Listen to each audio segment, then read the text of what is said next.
할렐루야. 아멘. 다시 한번 인사하겠습니다. 할렐루야. 아멘.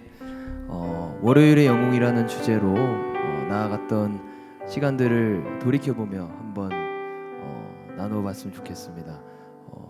영웅이 되셨나요? 네.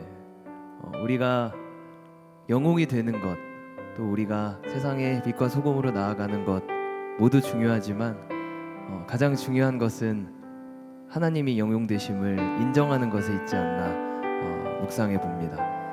오늘도 그 예배 가운데, 이 예배 가운데 하나님을 인정하고 하나님의 사랑을 이해하는 시간이 되었으면 좋겠습니다. 함께 찬양으로 나아가시죠.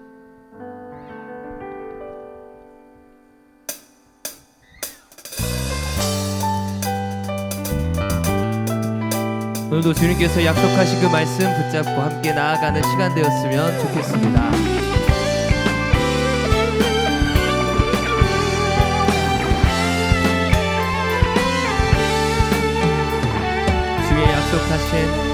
주의 약속하신 말씀 위에서 영원토록 주를 찬송하리라.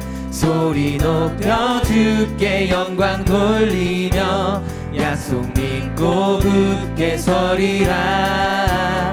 주의 약속하신 말씀이 세상 염려 내게 엄습할 때에 말씀으로 힘써 싸워 이기며 약속 믿고 굳게 서리라. 성령의 검을 들고 구원의 도구를 쓰고 믿음의 방패와 진리의 띠로 말씀 위에 굳게 서리라. 성령의 검을 들고 구원의 도구를 쓰고 곧 하나님의 말씀을 가지라. 아멘. 3절로 고백해볼까요? 주의 약속하신 말씀 위에서 영원하신 주의 사랑 힘입고 성령으로 힘써 싸워 이기며 약속 믿고 굳게 서리라. 주의 약속하신 말씀 성령 인도하는 대로 행하며 주님 품에 항상 안식 얻으며 약속 믿고 굳게 서리라. 성령의 검을 들고 구원의 도구를 쓰고 믿음의 방패와 진리의 띠로 말씀 위에 굳게 서리라. 성령의 검을 들고 구원의 도구를 쓰고 곧 하나님의 말씀을 성령의 검을 들고 구원의 도구를 쓰고 믿음의 방패와 진리의 띠로 말씀 위에 굳게 서리. 아멘. 성령의 검을 들고 구원의 도구를 쓰고 곧 하나님의 말씀을 가지라.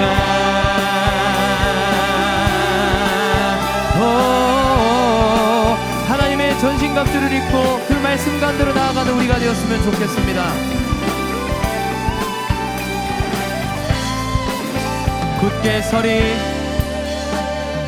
굳게 서리 굳게 서리 위에 굳게 서리라. 굳게 서리, 굳게 서리, 굳게 서리, 굳게 서리. 그 말씀 위에 굳게 서리, 굳게 서리, 굳게 서리, 굳게 서리, 굳게 서리. 그 말씀 위에 굳게 서리라. 성령의 검을 들고 구원의 투구를 쓰고 믿음의 방패와 진리의 띠로 말씀 위에 굳게 서리라.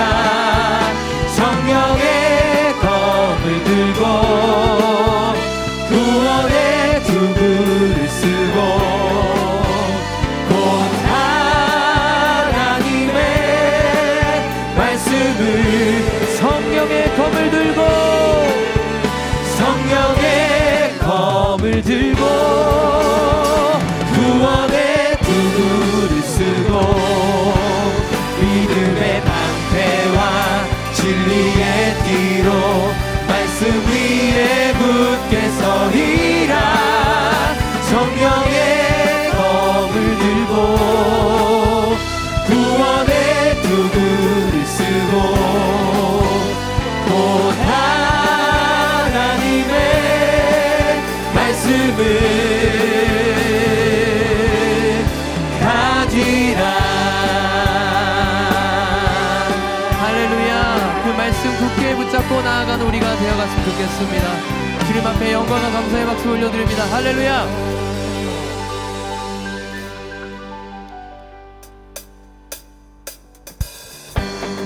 이 시간 가능하신 분들은 그 자리에 일어나셔서 빛으로 우리를 인도하시는 놀라운 주님의 은혜를 함께 찬양하며 나아갑시다.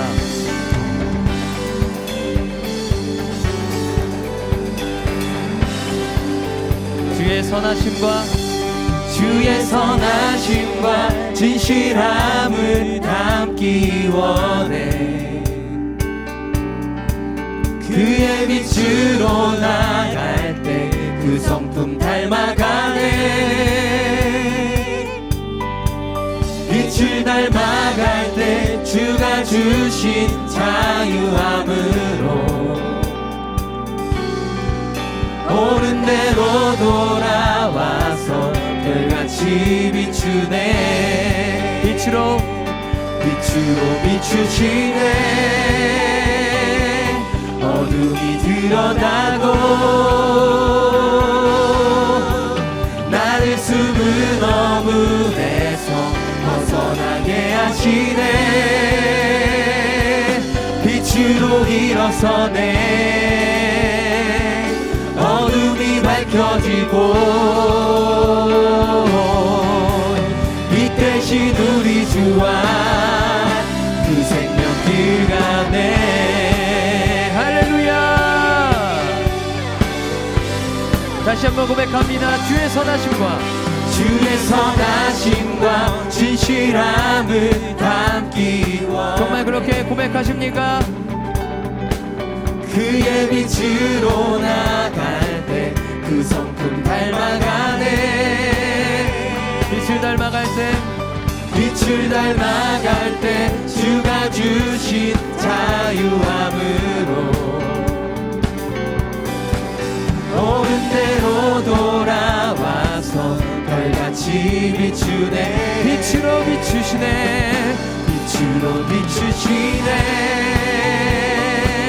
어둠이 드러나고 나를 숨은 어물에서 벗어나게 하시네. 빛으로 일어서네. 어둠이 밝혀지고 빛 대신 우리 주와 그 생명. 한 번 더 고백합니다. 빛으로 비추시네. 어둠이 드러나고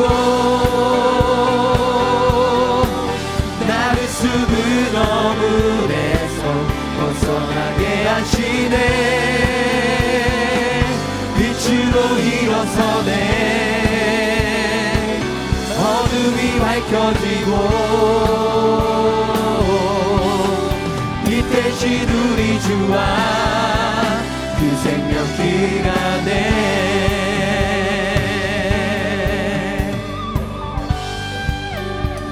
내 영혼아 일어나 주의 빛 발하라.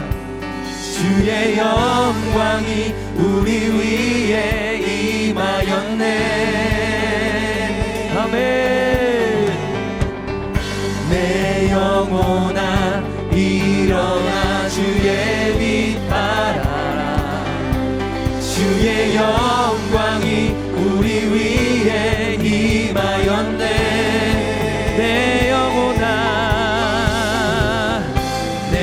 영혼아 일어나 주의 빛 발하라. 주의 영광이 우리 위에 우리 가운데 임하신 주님의 이름을 찬양합니다. 내 영혼아 일어나 주의 빛 발하라. 주의 영광이 우리 위에 임하였네. 목소리 높여 고백합니다. 빛으로 비추시네. 어둠이 드러나고 아멘. 나를 숨은 어물에서 벗어나게 하시네. 아멘. 빛으로 일어서네. 어둠이 밝혀지고 빛 대신 우리 주와 그 생명길가 우리에게 자유 주신 그 주님 빛으로 비추시네. 어둠이 드러나고 나를 숨은 어물에서 벗어나게 하시네. 빛으로 일어서네.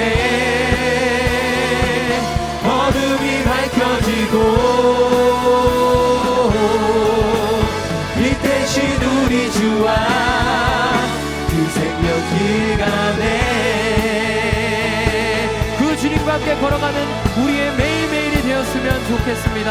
주님께 영광과 감사의 박수 올려드리며 찬양합니다. 할렐루야.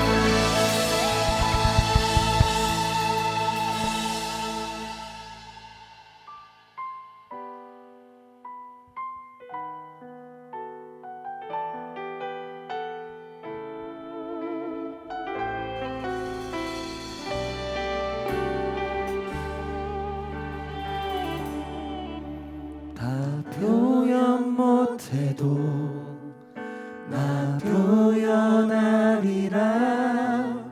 다 고백 못해도 나 고백하리라. 다 알 수 없어도 나 알아가리라. 다 닮지 못해도 나 닮아가리라. 다 표현 못해도 다 표현 못해도 나 표현하리라. 다 고백 못해도 나 고백하리라. 다 알 수 없어도 나 알아가리라.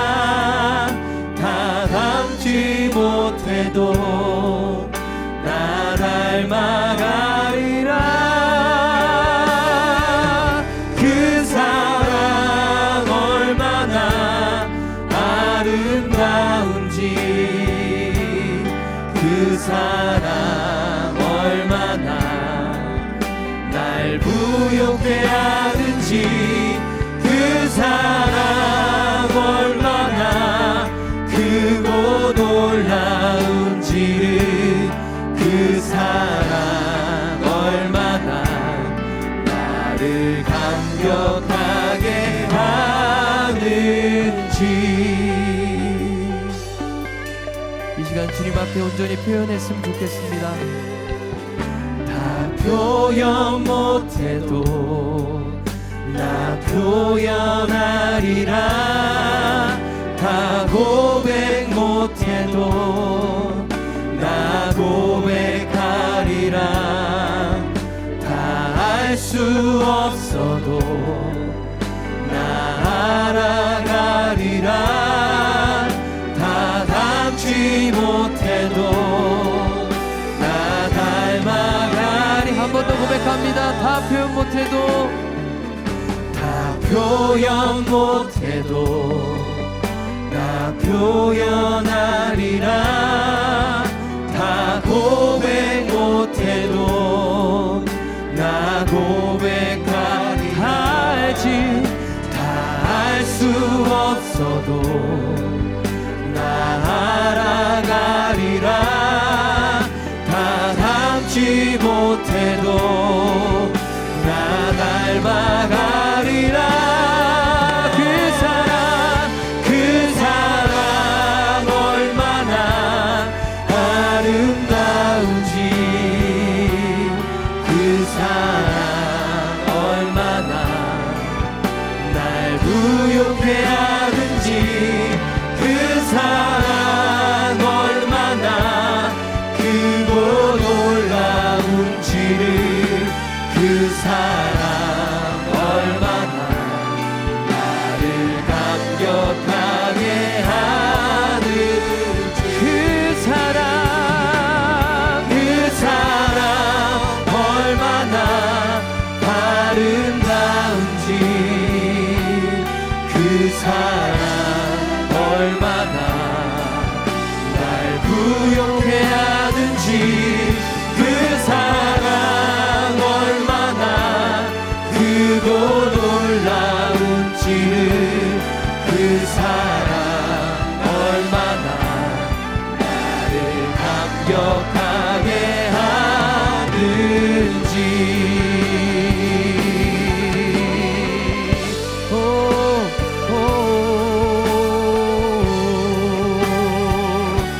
우리가 표현하지 못한 사랑이 너무 많습니다. 표현하지 못한 감사 또한 너무 많습니다.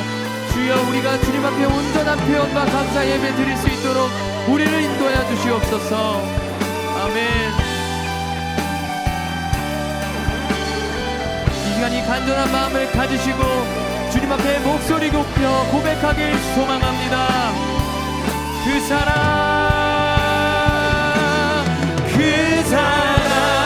얼마나 아름다운지. 그 사랑 얼마나 날 부욕해 하는지. 그 사랑 얼마나 크고 놀라운지를. 그 사랑 얼마나 나를 감격하게 하는. 그 사랑 얼마나 아름다운지. 그 사랑 얼마나 날 부욕해 하는지. 그 사랑 얼마나 크고 놀라운지를. 그 사랑 얼마나 나를 감격하게 하는. 그 사랑 얼마나 아름다운지.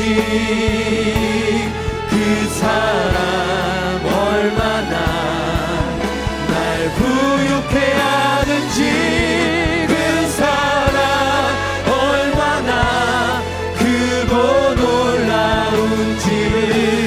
그 사랑 얼마나 나를 감격하게 하는. 이 시간 함께 기도하며 나아갔으면 좋겠습니다. 주님, 그 사랑 표현하기 원합니다. 주님, 우리에게 주신 그 사랑을 기억하는 이 예배 되기를 소망합니다. 주님과 놀라운 회복이 있는 시간 되기를 기도합니다. 오늘 이 시간 함께 주님의 이름 한번 부르짖으시고 크게 기도하며 나아갑니다. 부르짖습니다. 주여. 하나님 아버지, 기억하길 소망합니다. 예배하길 소망합니다. 놀라운 주님의 은혜를 찬양하기를 소망합니다. 오늘은 주님께서 인도하시는 그 놀라운 은혜로 사랑으로 우리의 예배를 인도하여 주시옵소서. 주님 예배가 우리가 그 사랑을 기억하게 하여 주시옵소서. 주님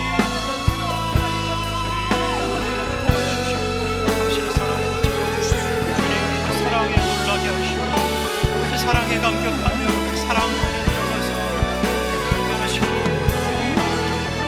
나를 새롭게 하는 그 사랑 가운데 거하게 하고 주시고 주님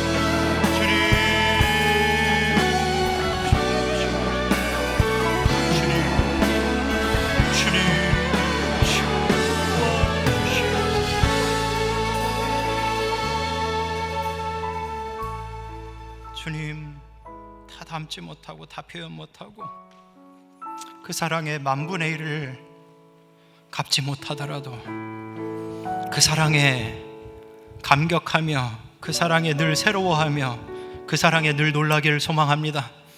왜냐하면 당신의 사랑이 없으면 이 험난한 인생을 온전히 살 수가 없기 때문입니다. 당신의 사랑으로 구원받았지만 구원받은 삶을 살아가기에 내가 얼마나 연약하고 부족한지는 주님이 잘 아십니다. 그러니 여전히 그 사랑이 내게 필요합니다. 그 사랑의 은혜가 우리에게 필요합니다. 충만하게 부어주시옵소서. 그리고 그 사랑 때문에 살아간다고 여기서 고백할 뿐만 아니라 내가 만나는 모든 사람들에게 고백하는 우리들 되게 하여 주시옵소서. 그래서 우리를 괴롭혀 우리의 정체성을 혼란시키는 이 세상 가운데 하나님의 사랑으로 살아가는 사람들이 어떠한지를, 어떻게 모습이 다른지를 보여줄 수 있는 우리의 인생 되게 하여 주시옵소서. 함께 하시고 축복하실 줄 믿사오며 예수님의 이름으로 기도드리옵나이다. 아멘. 할렐루야, 반갑습니다. 저는 김성학 목사고요.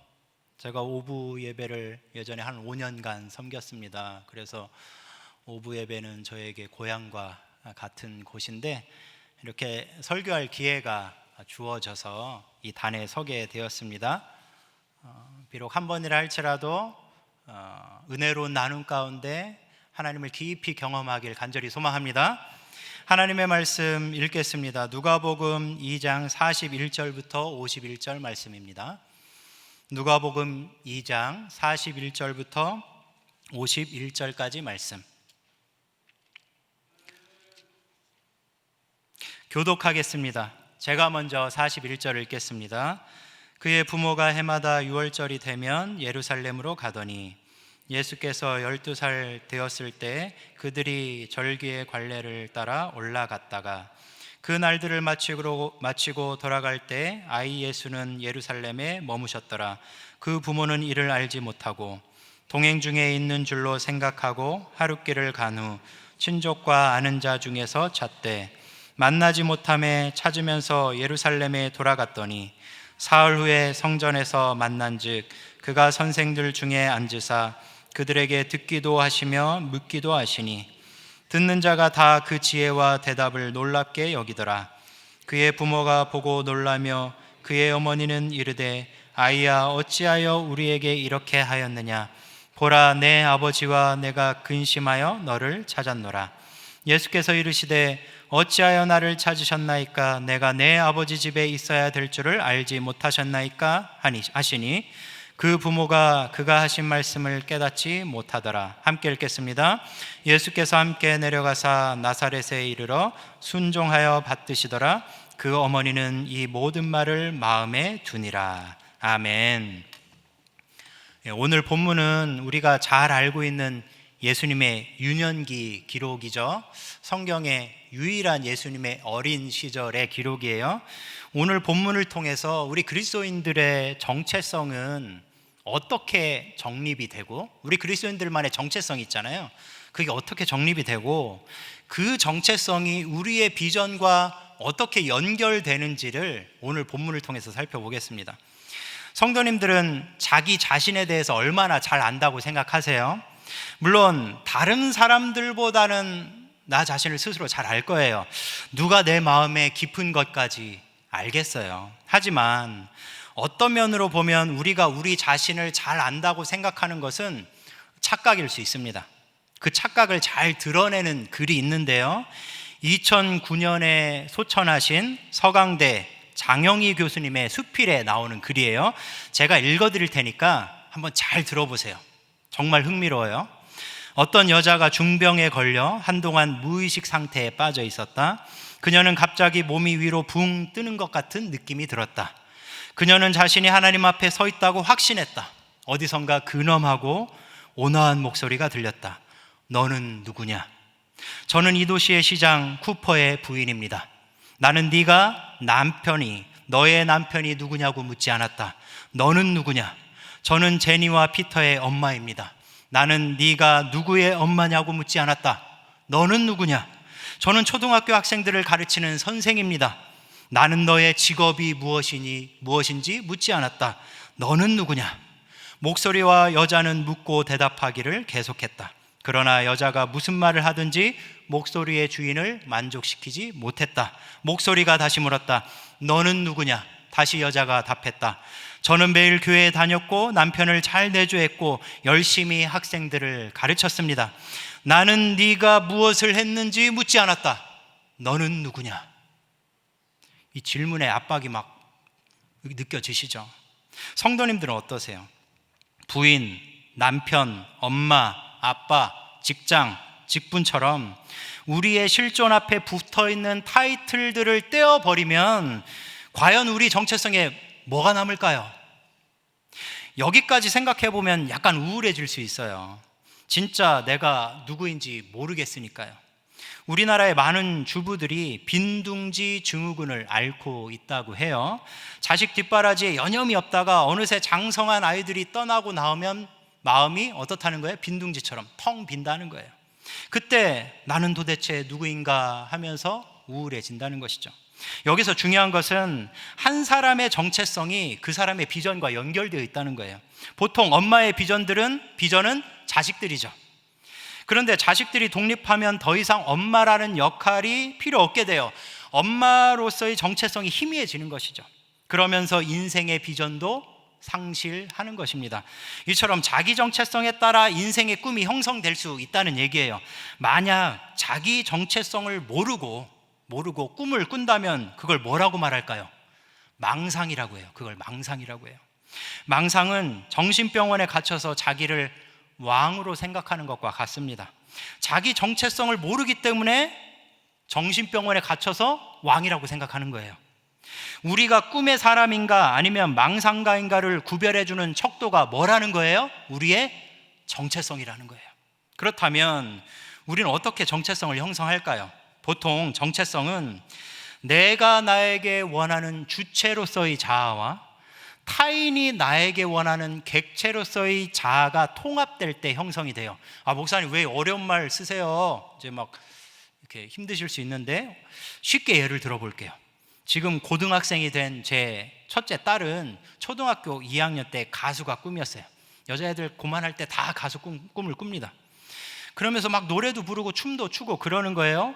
바로 그것이 제 딸이 본인 스스로에게 원하는 주체로서의 자아예요. 그런데 제가 딸에게 너 가수할 생각 하지 말고 열심히 공부해서 선생님이 돼 라고 강요했다고 가정해보죠. 실제로 강요 안 했어요.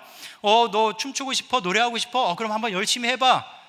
근데 문제는 춤과 노래가 안 돼요. 애가 안 돼. 아무리 봐도 안 돼. 뭔가 내가 조금이라도 이게 재능이 보이면 키워줄 텐데 안 돼. 근데 저는 이제 열심히 옆에서 격려해줬는데 스스로 1년쯤 지나서 스스로 포기하더라고요. 어쨌든 제가 선생님이 되라고 강요했다면 바로 그것이 제가 딸에게 원하는 객체로서의 자아예요. 이렇게 우리에게는 내가 나에게 원하는 자아와 타인이 나에게 원하는 자아가 있어요. 이 두 자아가 긴장을 풀고 통합되면 그게 바로 우리의 정체성이라는 거예요. 이렇게 정체성은 자기가 스스로 정립하는 것도 아니고 타인이 넌 이거 돼 정해주는 것도 아니고 그 둘과의 관계 속에서 형성되는 거라는 거예요. 문제는 두 자아가 긴장을 풀지 못하고 계속 충돌할 때예요. 그럴 때 무슨 일이 일어날까요? 소위 말하는 정체성의 혼란이 생겨나요. 도대체 나는 누구지? 나는 뭐가 돼야 되지? 혼란에 빠진다는 거예요. 그리고 그렇게 정체성의 혼란이 계속되면 뭐도 혼란스러워질까요? 정체성은 무엇과 이어져 있으니까? 꿈, 비전과 이어져 있잖아요. 인생의 비전, 꿈도 혼란스러워진다는 거예요. 내가 누구인지 잘 모르겠는데 무슨 꿈을 꾸겠어요? 아니, 꿈을 꿀 수는 있어요. 그런데 그 꿈이 정말 나의 꿈인지, 아니면 가족들이 나에게 원하는 꿈인지, 아니면 세상이 나에게 강요하는 꿈인지 어떻게 아냐는 거예요. 따라서 우리는 꿈을 말하기 전에 그 꿈의 뿌리인 정체성을 정립할 필요가 있어요. 자, 그렇다면 우리는 정체성을 어떻게 정립할 수 있을까요? 우리의 진정한 자아는 어디에서 찾을 수 있을까요? 예수님이 그 비결을 보여주십니다. 오늘 본문 49절을 한 번 더 읽겠습니다. 49절입니다. 시작. 예수께서 이르시되 어찌하여 나를 찾으셨나이까? 내가 내 아버지 집에 있어야 될 줄을 알지 못하셨나이까? 하시니. 아멘. 이 구절은 예수님이 어린 시절부터 당신의 정체성을 확고하게 정립하고 계셨음을 증명해 주고 있어요. 이때 예수님은 12살이셨어요. 보통은 이 나이에 정체성을 분명히 가지는 것은 어렵습니다. 우리가 12살이었을 때 생각해 보세요. 마냥 놀 생각만 하기에도 바빴잖아요. 물론 고대 이스라엘에서는 13살이 되면 성인식을 치르기도 했대요. 성인으로 취급해 줬다는 거죠. 하지만 오늘 본문을 읽어보셨던 것처럼 요셉과 마리아가 예수님을 잃어버렸다가 엄청 애써서 찾았잖아요. 그것은 예수님이 아직 부모의 관심과 보호가 필요한 어린이였음을 보여주는 거죠. 그런데 12살 예수님이 방금 뭐라고 말씀하셔요? 나는 마땅히 있어야 할 아버지 집에 있습니다 라고 말씀하셔요. 왜 예수님은 여기서 그냥 성전이라고 안 하시고 아버지 집이라고 말씀하실까요? 왜냐하면 정말 성전은 예수님의 아버지인 하나님의 집이기 때문이에요. 아들이신 예수님이 아버지 하나님의 집에 있는 것은 전혀 이상한 일이 아니죠.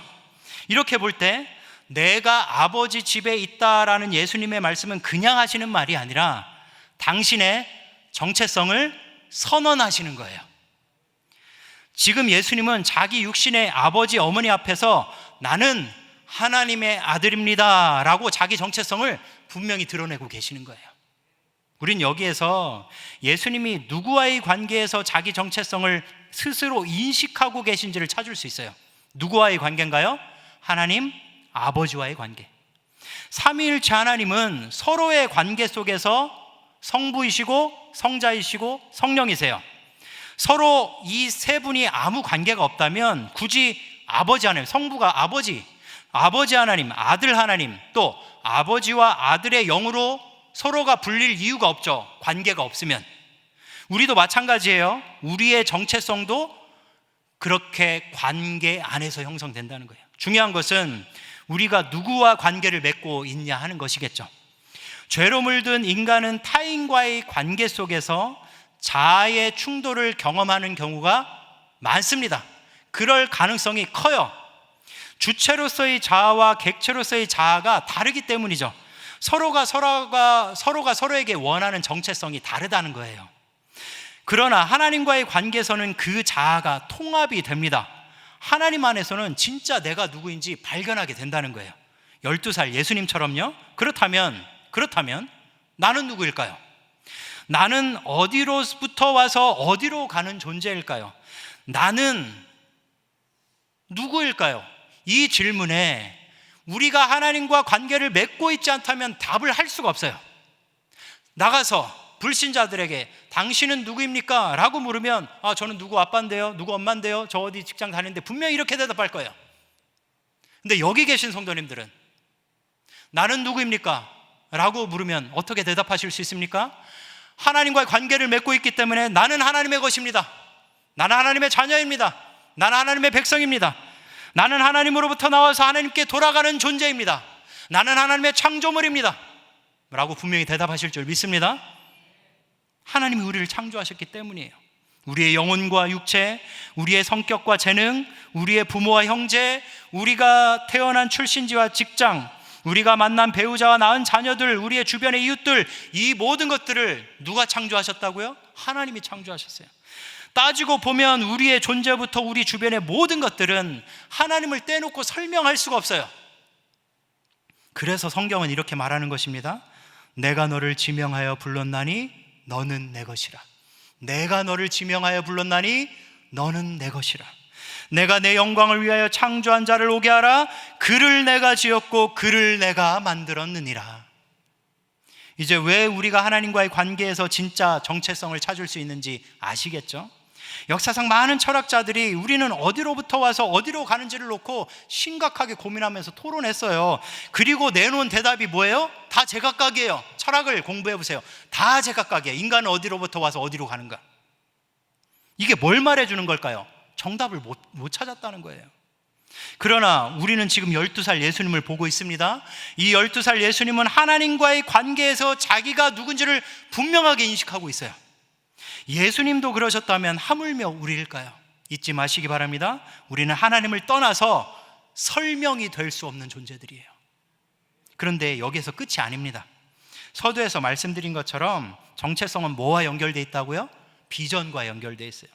내가 누구인지 알면 무엇을 해야 하는지도 분명히 안다는 거예요. 예수님도 그러셨을까요? 그렇습니다. 다시 49절 보세요. 49절을 보시면 내가 내 아버지 집에 있어야 될 줄을 알지 못하셨나이까? 라고 말씀하죠.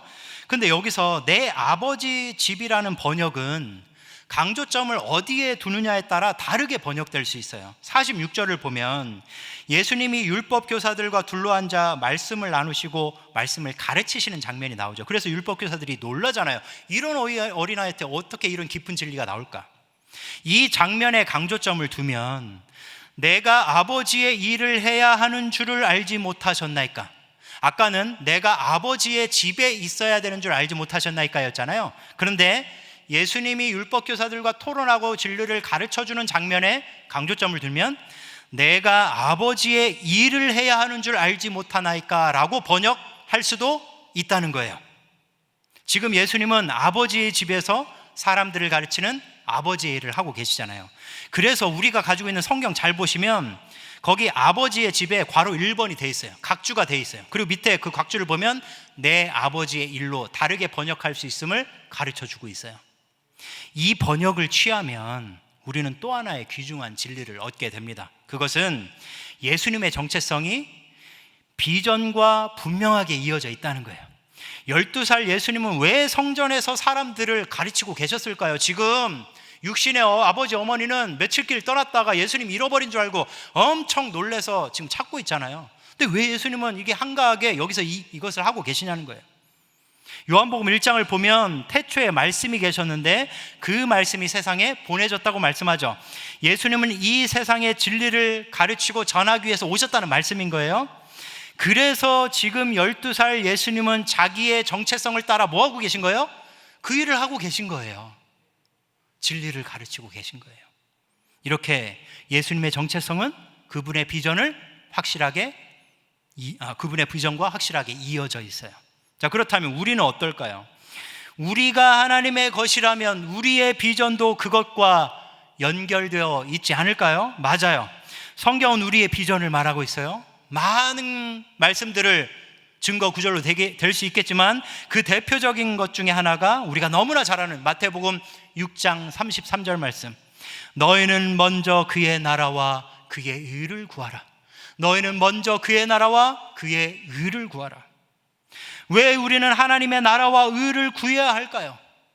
이제 구원받았으니 그냥 룰루랄라 즐기며 살면 되는 거 아닐까요?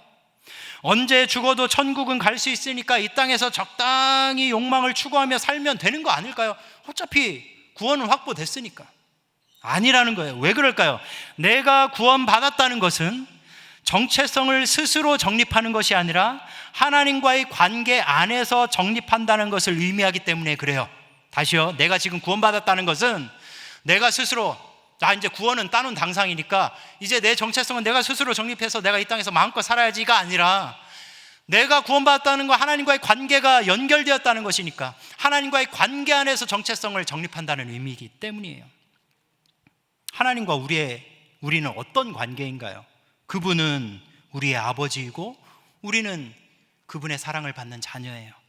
그분은 우리의 왕이고 우리는 그분께 순종하는 백성이에요. 그분은 우리의 주인이고 우리는 그분의 뜻대로 행하는 청직이에요. 그분은 우리의 친구이고 우리도 그분의 마음을 아는 친구입니다. 친구는 친구의 마음을 알잖아요.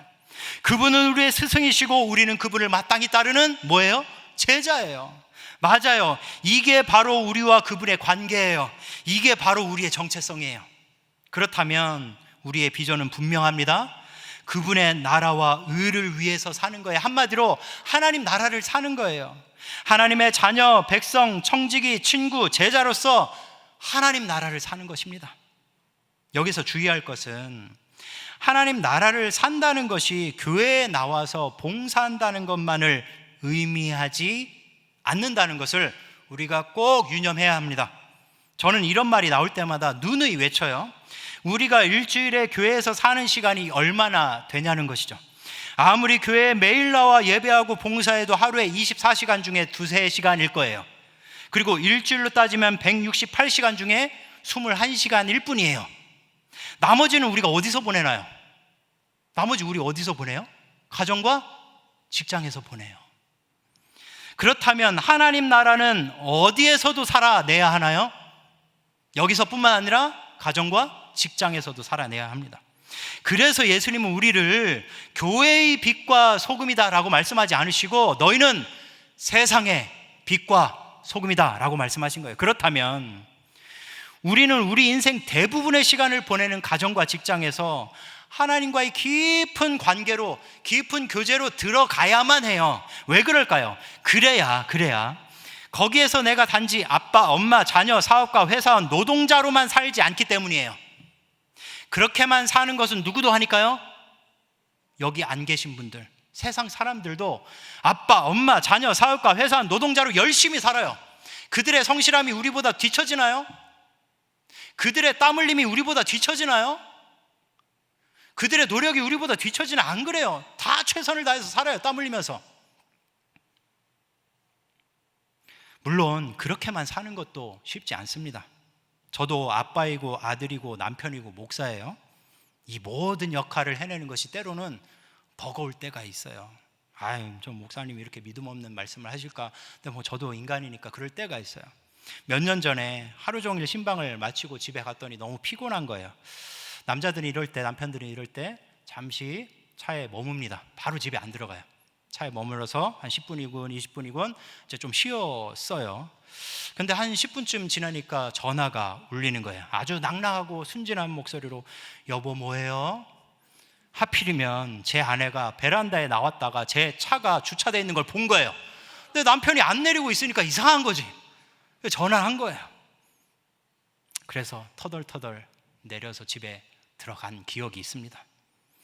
맞아요. 우리에게는 보편적으로 주어진 역할들을 살아내라고만 해도 인생이 벅차고 힘들 수 있어요. 내일 그 삶을 사실 거잖아요. 하지만 아무리 그게 벅차도 거기에서 멈추면 안 됩니다. 왜 그럴까요? 그 역할들이 우리의 근본적인 정체성은 아니기 때문입니다. 우리가 천국 가도 아빠, 엄마, 자녀, 사업가, 회사원, 노동자인가요? 아니죠. 심지어 이 세상에서도 때로는 자녀가 아닐 수도 있습니다. 우리 부모님이 돌아가시면 더 이상 우린 자녀가 아니에요. 때로는 사업가가 아닐 수도 있습니다. 우리 사업 내려놓으면 더 이상 사업가 아니에요. 때로는 회사원이 안 될 수도 있어요. 회사 때려치면 더 이상 회사원 아니에요. 우리의 그 역할들은 우리의 근본적인 정체성이 아니에요. 우리가 아빠, 엄마, 자녀, 사업가, 회사원, 노동자로 사는 궁극적인 이유가 뭘까요? 우리가 하나님의 자녀, 백성, 청지기, 친구, 제자이기 때문입니다. 많은 경우 우리가 가정과 직장에서 정체성이 흐려지는 이유는 거기에서 정체성을 세워주는 하나님과의 교제로 깊이 들어가지 못하기 때문이에요. 하나님과 관계를 의식하지 않기 때문이에요. 하나님과 대화하지도 않고 하나님의 말씀을 묵상하지도 않고 기도하지도 않기 때문이에요.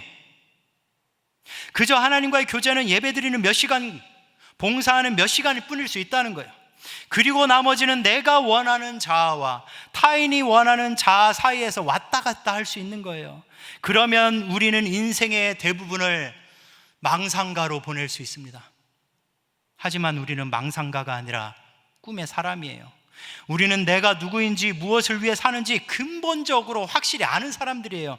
우리는 하나님의 자녀, 백성, 청지기, 친구, 제자예요. 그래서 우리는 이 험난한 세상에서 하나님의 나라를 살아낼 수 있는 거예요. 어쩌면 이 세상에서는 거꾸로 우리가 망상가인 것처럼 놀림받고 멸시받을 수 있습니다. 눈에 보이지도 않고 육체의 소욕도 채워주지 않는 하나님의 나라, 그것을 꿈꾸는 것이 얼마나 망상처럼 보일까요? 누가요? 저기 세상의 직장인들이, 믿지 않는 사람들이 우리를 볼 때 망상처럼 보일 수 있죠. 오히려 세상 사람들이 자기 꿈을 따라 대단한 성공을 이루는 것처럼 보일 수 있어요. 그럴 때 안 그래도 아빠, 엄마, 자녀, 사업가, 회사, 노동자로 사는 게 힘든데 더 힘들어지고 더 허탈해질 수 있어요. 그래요. 그건 얼마든지 그럴 수 있어요. 왜냐하면 우리 예수님이 아니기 때문에. 우리는 죄성을 가진 인간이잖아요. 우리의 한계와 연약함을 얼마든지 인정할 수 있어요. 하지만 그렇다고 해서 하나님을 모르는 사람들을 부러워하고 그들처럼 꿈꾸지 마시기 바랍니다. 이미 말씀드린 것처럼 그런 꿈은 망상에 불과해요. 그런 망상은 예상치 못한 인생의 폭풍이 몰아칠 때 반드시 정체성을 흔들어 놓습니다. 그렇게 한번 흔들려 보면 알아요. 뭐랄까요? 그렇게 흔들리는 나는 내가 알던 내가 아니라는 것을 흔들려 보면 안다는 거예요. 그 전까지는 내가 알던 나로 살아도 충분하다고 생각했을 거예요. 아, 이 정도면 충분해. 내가 이런 정체성을 가지고 이 역할 이 정도 해내면 나 성공한 삶이야. 근데 한번 되차게 흔들려 보면 더 이상 내가 아는 내가 아니에요. 내가 만든 정체성이, 아니면 가족과 세상이 요구하는 정체성이 충분히 살 수 있게 만들어주는 게 아니라는 걸 알게 돼요. 폭풍이 휘몰아치면 그런 나는 여지없이 무너질 거예요. 하지만 하나님과의 교제 속에 있는 우리는 폭풍 속에서도 고요할 수 있습니다. 왜 그럴까요? 진짜 내가 누구인지 알고 내가 궁극적으로 해야 할 일이 무엇인지 알기 때문이에요. 이제 말씀을 맺겠습니다. 초반에 소개해드린 글 기억나시죠? 하나님은 우리에게 물으실 거예요. 너는 누구냐? 예, 저는 누구의 아내입니다. 남편입니다. 저는 누구의 엄마입니다. 아빠입니다. 저는 어느 회사의 사장입니다. 직원입니다. 라고 대답을 할 수 있어요. 하지만 그 대답은 충분하지 않습니다. 우리는 너는 누구냐? 라는 질문에 분명하게 답할 수 있어야 돼요. 잊지 마시기 바랍니다. 우리는 하나님의 것이에요. 우리는 하나님의 창조물이에요. 우리는 하나님의 자녀, 백성, 청지기, 친구, 제자입니다. 우리는 내일이면 또 일주일을 살 거예요. 168시간을 살 거예요. 그 일주일을 다람쥐가 쳇바퀴 돌듯 그저 흘러가는 대로, 아니면 겨우겨우, 아니면 무의미하고 우울하게 살아가시겠습니까? 아니면 하나님과의 깊은 교제로 들어가서 내 정체성을 확립하고 하나님의 나라를 즐겁게 살아내시겠습니까? 부디 후자가 되시길 예수님의 이름으로 간절히 축원합니다.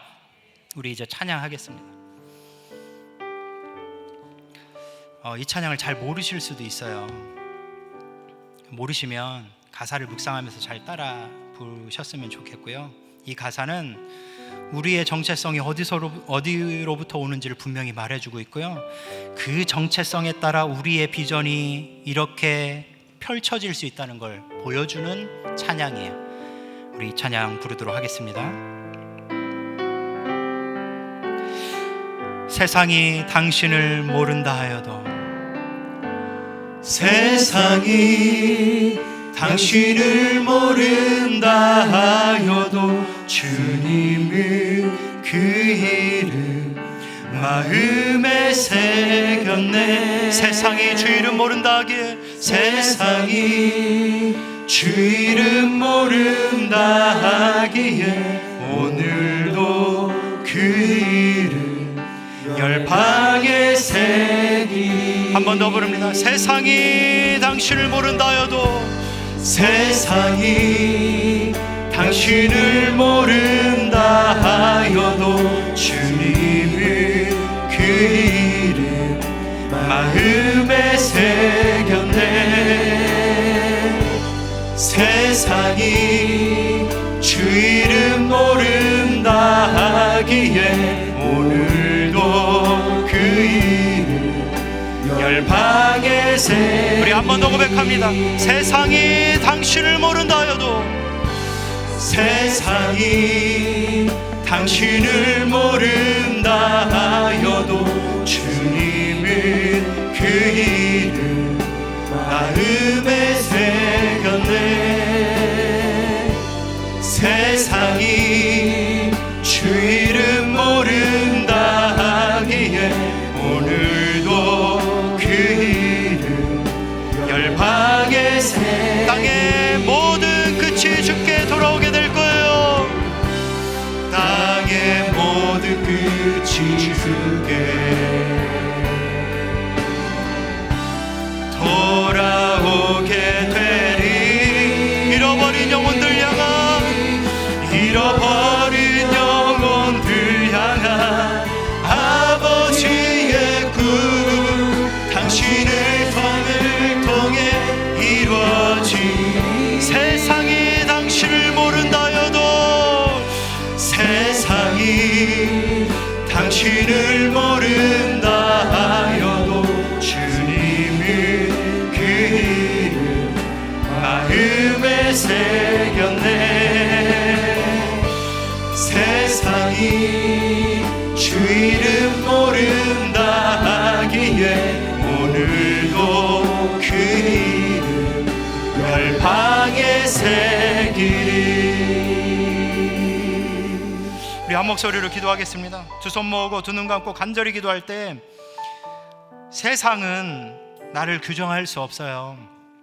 심지어 내가 가장 사랑하는 내 가족도 나를 온전히 규정해 줄 수 없어요. 내 정체성을 온전히 말해 줄 수 없어요. 누가 내가 진짜 누구인지 말해 줄 수 있을까요? 오직 나를 창조하시고 구원하신 하나님이 말씀해 주셔요. 그런데 우리의 정체성을 한번 생각해 보세요. 저 예배당 문을 나가서 우리가 대부분의 인생을 살아가는 가정과 직장에서 우리의 정체성은 분명한가요?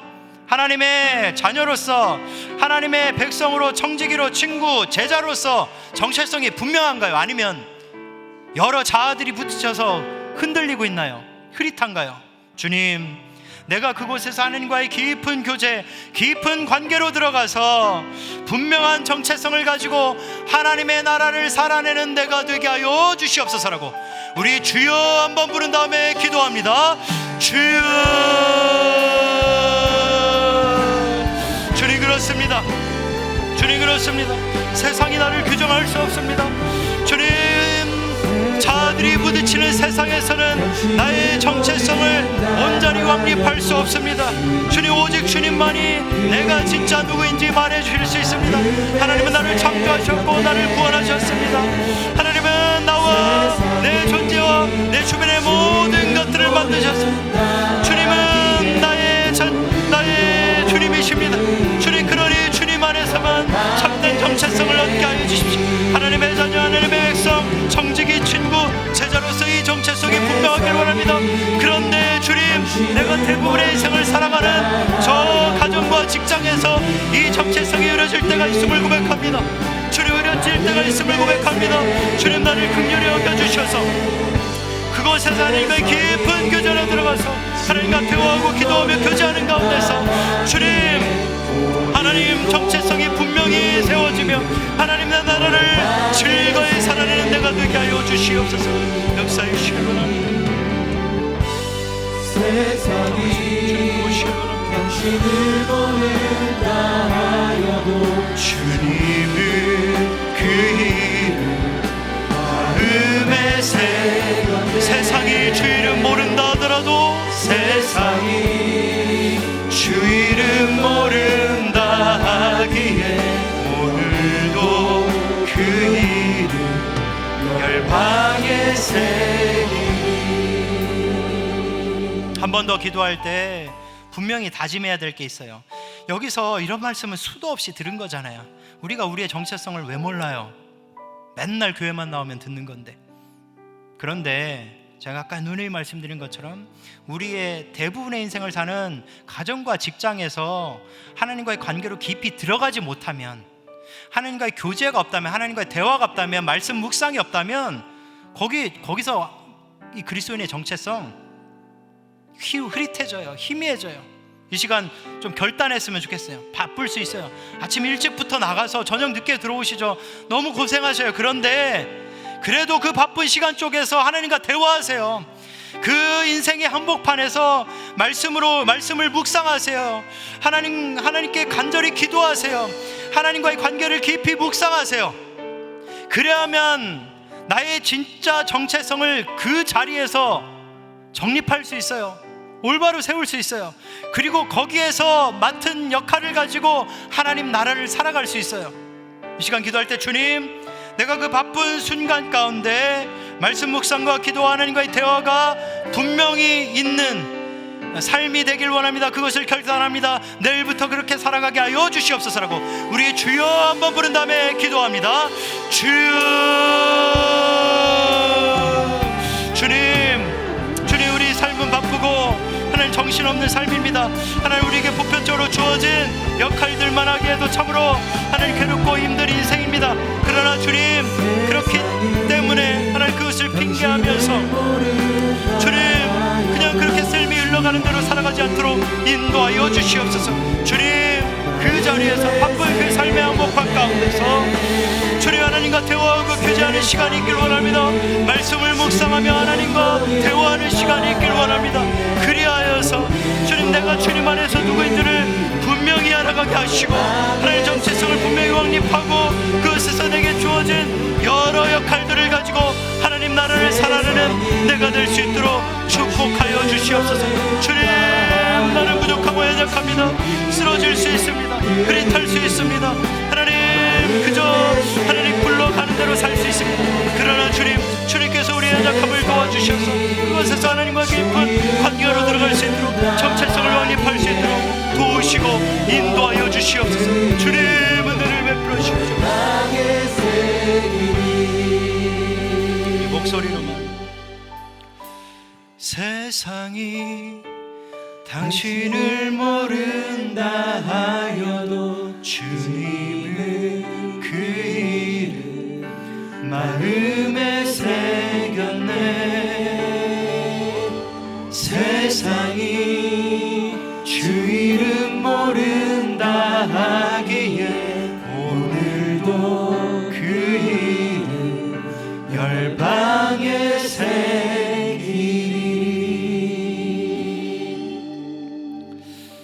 주님, 세상은 우리를 모른다 할 수 있음을 고백합니다. 아니, 실제로 몰라줄 때가 많습니다. 그래서 서러울 때가 있고 도대체 이렇게까지 언제까지 살아야 되나 서러울 때가 있음을 고백합니다. 그러나 주님, 그런 삶의 한복판 가운데서 주님을 묵상하면 나는 주님 안에 있다는 것을 알게 됩니다. 하나님의 말씀을 묵상하면, 기도하면, 당신과 교제하면 내가 누구인지 알게 됩니다. 주님은 내 이름을 당신의 마음에 새기셨습니다. 그것 하나로 만족하고 기뻐할 수 있는 우리가 되게 하여 주시옵소서. 그리고 그것으로 우리의 분명한 정체성을 세우게 하여 주시옵소서. 우리는 단순히 아빠, 엄마, 부모, 자녀, 사업가, 회사원, 노동자가 아닙니다. 우리는 하나님의 자녀, 백성, 청지기, 친구, 제자입니다. 하나님의 나라를 얼마든지 살아낼 수 있는 하나님의 사람들입니다. 그러니 내일부터 살아가는 우리 가정과 직장에서 이 하나님의 정체성을, 하나님의 나라의 삶을 충만히 살아내는 우리들 되게 하여 주시옵소서. 이제는 예수 그리스도의 은혜와 하나님의 크신 사랑과 성령님의 교통하심이, 세상이 나를 몰라준다 하더라도 주님은 내 이름 마음에 새겼음을 기억하고 주님과 깊이 묵상하고 주님을 묵상하고 깊이 교제하는 가운데 나의 정체성을 확립하고 내 대부분의 인생을 살아가는 가정과 직장 속에서 하나님의 나라를 살아내길 간절히 소망하고 있는 여기 계신 모든 오브 예배 성도님들 위해 이제로부터 영원토록 함께 있을지어다. 아멘. 우리 아름답게